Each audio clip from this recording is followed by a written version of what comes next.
Hello guys, welcome to our YouTube channel. जैसा कि thumbnail से आप लोगों को पता चल गया हो कि आज हम लोग यहाँ पे बात करने वाले हैं, अगर कोई भी पत्नी है वो अपने पति के साथ अगर अकारण उनके साथ नहीं रहना चाहती तो उस कंडीशन में जो पति है वो उसको भरण पोषण देने से वो बच सकता है। तो उसको भरण पोषण जो है उसके वाइफ को नहीं मिलेगा। तो इसके लिए एक लैंडमार्क जजमेंट है, उसके बारे में हम लोग आज पूरा डिटेल से बात करने वाले हैं। तो वीडियो में लास्ट तक बने रहिएगा और वीडियो अच्छा लगे तो वीडियो को लाइक और चैनल को सब्सक्राइब कर लीजिएगा। तो मैं advocate Om Prakash, OP Sahu and associate law firm Ambikapur से आप सभी लोगों का स्वागत करता हूँ। तो चलिए हम लोग आज बात करते हैं एक लैंडमार्क जजमेंट के बारे में। तो इससे पहले मैंने एक वीडियो अभी बनाया हुआ है लेटेस्ट में, कि उसमें ये है कि अगर कोई भी अभी जो नया रूल आया है कि अगर कोई भी पत्नी है वो अपने पति के साथ अगर अकारण नहीं रहना चाहती तो उसको वहाँ पे मेंटेनेंस पाने का अधिकार नहीं होगा।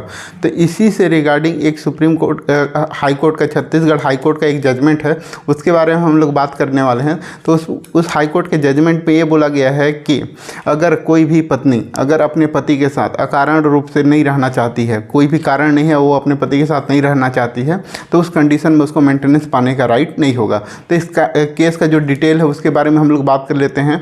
तो इसमें क्या हुआ कि जो पति पत्नी है उन्होंने शादी हुआ था, शादी के 4-5 महीने साथ में रुके रहे थे। उसी बीच में उन्होंने अपने पत्नी को एक बस स्टैंड में कहीं पे गए थे और वहाँ पे उनका पत्नी ने इल्ज़ाम लगाया था कि वहाँ पे छोड़ दिए, उसके बाद वहाँ से चले गए।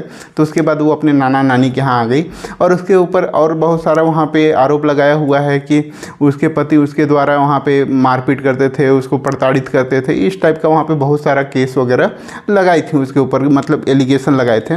तो जब पति वहाँ पे कोर्ट में उपस्थित हुए, मजिस्ट्रेट कोर्ट में, तो वहाँ पे उन्होंने देखा और बताया कि उन्होंने 98 CRPC के तहत SDM कोर्ट में आवेदन किया था कि वो अपनी पत्नी को अपने साथ रखना चाहते हैं। तो वो उसकी पत्नी ने वहाँ पे स्पष्ट रूप से मना कर दिया था कि मैं अपने पति के साथ नहीं रहना चाहती हूँ, मैं वहाँ पे कंफर्टेबल नहीं हूँ, ऐसा कुछ उन्होंने एक आवेदन के जवाब में वहाँ पे अपना स्टेटमेंट दिया था। तो इसके बाद उस स्टेटमेंट को देखने के बाद जो वहाँ पे मजिस्ट्रेट कोर्ट है उन्होंने उसके आवेदन को एक्सेप्ट किया और उनके जो 125 का जो केस लगा था उसको रिजेक्ट कर दिया।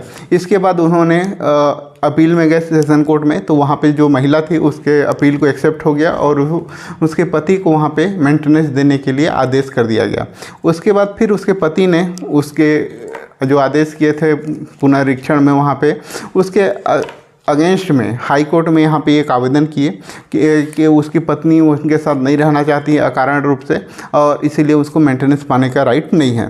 तो फिर इसको हाई कोर्ट में जब आया तो हाई कोर्ट में इस चीज़ को देखा गया कि वो उसकी पत्नी का स्टेटमेंट वगैरह सब मिला कि वो जो SDM कोर्ट है वहाँ पे स्टेटमेंट दी है कि वो अपने पति के साथ नहीं रहना चाहती। साथ ही उसके जो बाबा थे लड़की के, वो भी उन्होंने बताया कि वो अपने ये सब झगड़ा होने के बाद उन्होंने अपनी जो नाती है उसको जो उनकी वाइफ है उसको छोड़ने गए थे उनके ससुराल में, लेकिन वो भी 10-15 दिन रहने के बाद वो भी फिर वहाँ से रहना नहीं चाह रही थी, इसलिए वो वापस आ गई। तो यहाँ से भी एक वो हो गया कि यहाँ पे फिक्स हो गया कि वो उनकी वाइफ है वही नहीं रहना चाह रही है। जो एलिगेशन लगाए थे उसका कोई भी प्रूफ वहाँ उनके पास नहीं था, वो सब निराधार था, मतलब कोई भी एविडेंस उसके रिगार्डिंग नहीं पेश कर पा रही थी जो उनकी वाइफ है।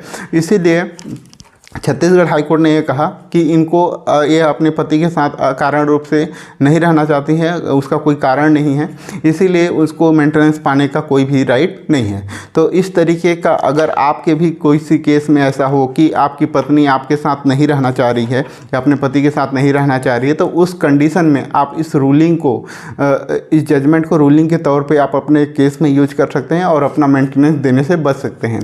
वीडियो अच्छा लगा हो तो वीडियो को लाइक और चैनल को सब्सक्राइब कर लीजिएगा। और अगर इस तरह का आपका कोई भी क्वेश्चन हो तो आप कमेंट बॉक्स में कमेंट करके पूछ सकते हैं, अगर मैं उसका फिर जवाब देने का कोशिश करूंगा। Thanks for watching.